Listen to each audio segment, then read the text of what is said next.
laging nagkakaganyan. Pasensya na Ama, o Diyos ng lahat, patawad sa kasalanan kong hangad. Patawarin mo po ako sa aking kasalanan.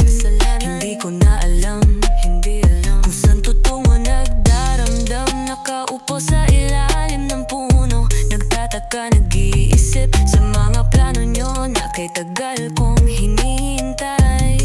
O Panginoon, paano ba? Patawad Ama sa kasalanan ko. Ang sabi ko ay gagawin ko. Magbabago ako, pero bakit ganon?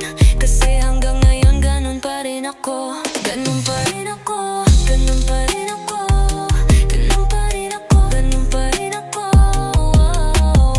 ganon pa rin ako. Patawad Ama.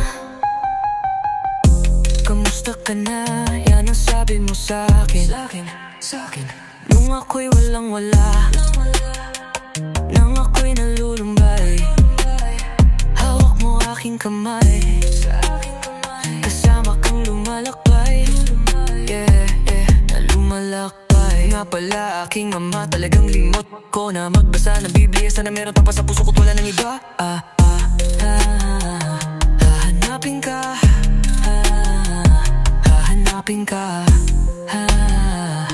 hanapin ka, Panginoong aming Ama.